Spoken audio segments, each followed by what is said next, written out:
Hello, this is Tony Heller from RealClimateScience.com, comparing the symptoms of global cooling to those of global warming.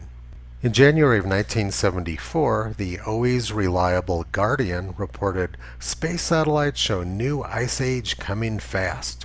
They said that Earth's temperatures were falling and that the snow and ice cover on Earth had greatly increased from 1967 to 1972.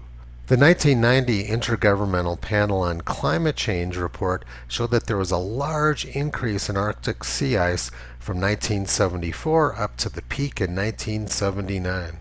On March 1, 1975, Science News reported the Ice Age cometh. They predicted glaciers plowing through New York City. Included in that issue, they showed this graph from the National Academy of Sciences, which showed northern hemisphere temperatures sharply cooling since the 1940s. According to the National Academy of Sciences, the late 1960s were actually cooler than 1900. The National Center for Atmospheric Research in Boulder, Colorado reported the same thing. They showed 1970 temperatures actually cooler than a century earlier in 1870. Earth warmed a lot from 1880 up to 1940, and then there was a very sharp cooling trend after that, and all of the prior warming was lost. The director of the National Center for Atmospheric Research, Dr. Walter Orr Roberts, and the most famous scientist there, Dr. Stephen Schneider, warned of the dangers of global cooling. They said that the cooling was going to cause an unstable climate, crop losses, food shortages, and death by starvation for millions. Underlined Schneider's ideas on food shortages is the knowledge that the world is moving into a period of cooler temperatures. National Geographic reported England's annual growing season shrank by 9 or 10 days between 1950 and 1966. In the northern tier of the U.S. Midwest, summer frosts again occasionally damage crops, and they said that sea ice has returned to Iceland's coast after more than 40 years of virtual absence. The U.S. National Science Board reported in 1974, during the last 20 to 30 years, world temperature has fallen, irregularly at first but more sharply over the last decade. Glaciers in Switzerland have begun advancing again. The National Oceanic and Atmospheric Administration reported, since about 1940 there's been a distinct drop in average global temperature. By 1961, the New York Times had reported that there was a unanimous consensus among scientists that Earth was getting colder. In 1970, the New York Times reported, U.S. and Soviet press studies of a colder Arctic. The United States and the Soviet Union are mounting large-scale investigations to determine why the Arctic climate is becoming more frigid, why parts of Arctic sea ice have recently become ominously thicker, and whether the extent of that ice cover contributes to the onset of ice ages. The New York Times reported that scientists wanted to melt the Arctic ice cap by sprinkling coal dust on it, thus making it melt. They thought that would save the world from global cooling. And Time magazine predicted another ice age. They said, telltale signs are everywhere, from the unexpected persistence and thickness of pack ice in the waters around Iceland to the southward migration of a warmth-loving creature like the armadillo. They reported that since the 1940s, the mean global temperature had dropped about 2.7 degrees Fahrenheit. They said, in Africa, drought continues for the 6th consecutive year, adding terribly to the toll of famine victims. During 1972, record rains in parts of the U.S., Pakistan, and Japan caused some of the worst flooding in centuries. In Canada's wheat belt, a particularly chilly and rainy spring has delayed planting and may well bring a disappointingly small harvest. Rainy Britain, on the other hand, has suffered from uncharacteristic dry spells the last few springs. I spent the summers of 1970 and 1971 in Oxford, England, and remember very well how brown the grass was. I was also at the Wimbledon Finals in 1970 between Rosewall and Newcombe, and there wasn't a blade of green grass at center court. It was completely brown. And one more thing from the Time magazine article from 1974. Scientists have found other indications of global cooling. For one thing, there's been a noticeable expansion of the great belt of dry, high-altitude polar winds, the so-called circumpolar vortex. So in 1974, scientists blamed the polar vortex on global cooling, and now they blame it on global warming. Now let's look at what was going on with the weather in 1974. Brisbane, Queensland had some of their worst flooding on record, with 32 inches of rain reported during January. And besides the flooding in Australia, they also had their worst fire season on record, with about 15% of the entire country burning. For comparison, there was about 10 times as much burn acreage in 1974 as last year in what was widely promoted as being the worst fire season on record. For most climate journalists, 1974 was apparently well before the dawn of time. Then in April of 1974 came the worst tornado outbreak in U.S. history. On April 3rd and 4th, 1974, there were 148 tornadoes reported in 24 hours. The tornado outbreak that day extended from Alabama up into Michigan. Then in June came the longest spell of 110-degree days in Phoenix history. They had 18 consecutive days over 110 degrees. I played on the Arizona State University soccer team that year, and we had practice every afternoon at 3 o'clock. It was pretty hot outside. Apparently global cooling can be really warm. And then on Christmas Day, Darwin, Australia was destroyed by Cyclone Tracy. 90% of the homes in Darwin were destroyed and the city had to be evacuated for a year. This came 4 years after the deadliest cyclone in history hit East Pakistan, killing 500,000 people. Remember, that was the same year when scientists were worried about a new ice age, ominously thickening Arctic ice, and they wanted to melt the Arctic ice cap by covering it with coal dust. Now let's fast forward a couple years to 1976. England had their hottest summer on record, and drought was threatening England's industry. President Ford tried to ski at Vail, Colorado that Christmas, but there wasn't any snow. That winter was the driest winter on record in the western United States. But it was snowing in Miami that winter, the only time it's ever happened. Perhaps President Ford should have skied in Florida instead of Colorado.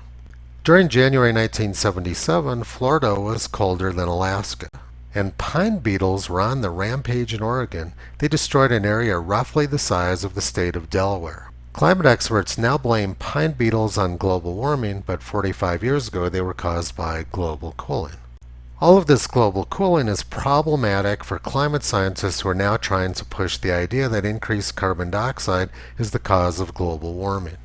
Remember that in 1974, the National Center for Atmospheric Research showed 1970 colder than a century earlier in 1870. But this was not a problem for climate scientists. They did what they always did. They simply changed the data. This is the current NASA graph.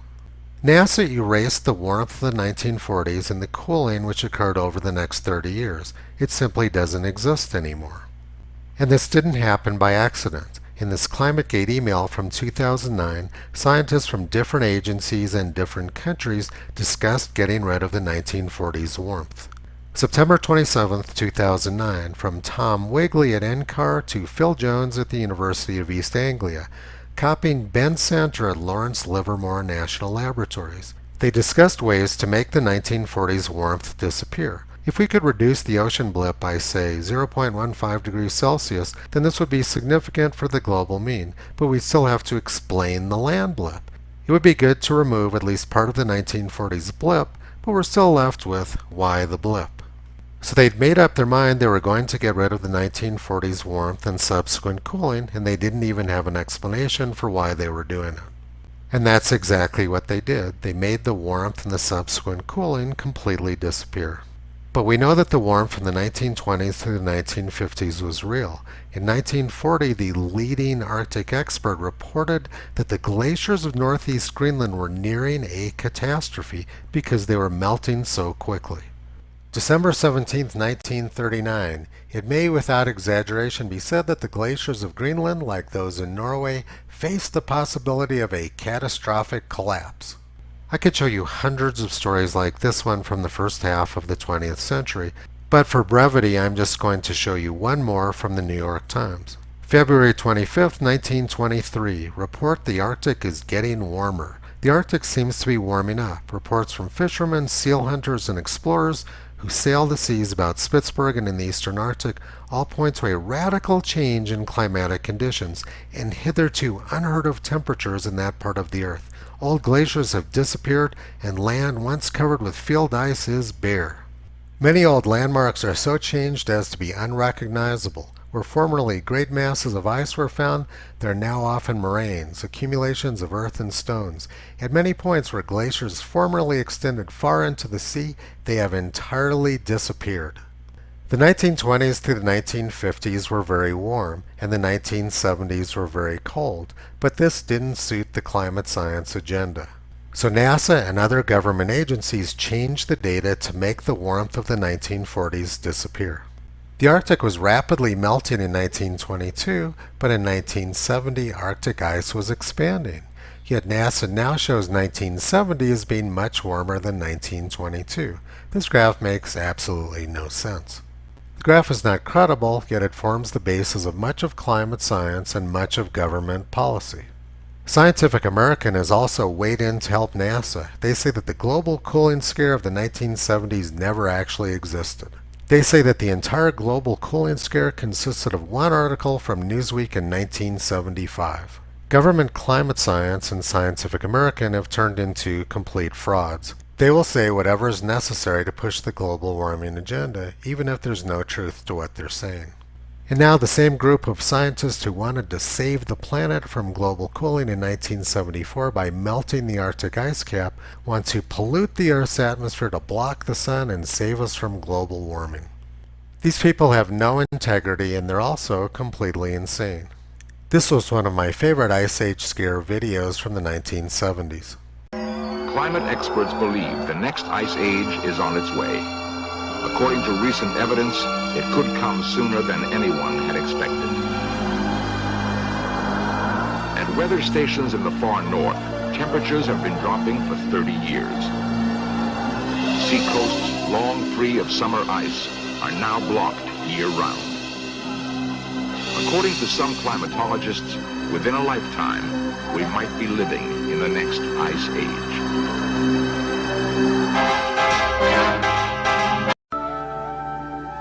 If an ice age is coming, what can we do to stop it? Nuclear energy might be used to loosen polar ice caps. Sea ice could be melted by covering it with black soot to increase the absorption of sunlight. Dr. Stephen Schneider is a climatologist from the National Center for Atmospheric Research. Can we do these things? Yes. But will they make things better? I'm not sure. We can't predict with any certainty what's happening to our own climatic future. How can we come along and intervene then in that ignorance? You could melt the ice caps. What would that do to the coastal cities? The cure could be worse than disease. Would that be better or worse than the risk of an ice age? We're facing a dangerous situation with these people. The sun dimming experiment is modeled after the eruption of Mount Tambora 200 years ago. That eruption put lots of dust in the upper atmosphere. It caused what came to be known as the year without a summer. The dimming of the sun caused massive crop failures and death and misery for many people. Not surprisingly, Bill Gates is funding this effort and needs to be stopped. And the whole idea that Earth is heating out of control is based on fake temperature graphs from NASA. Toto has been pulling back the curtain on this insanity for the past 13 years. You can visit him and Kyrie on the web at realclimatescience.com.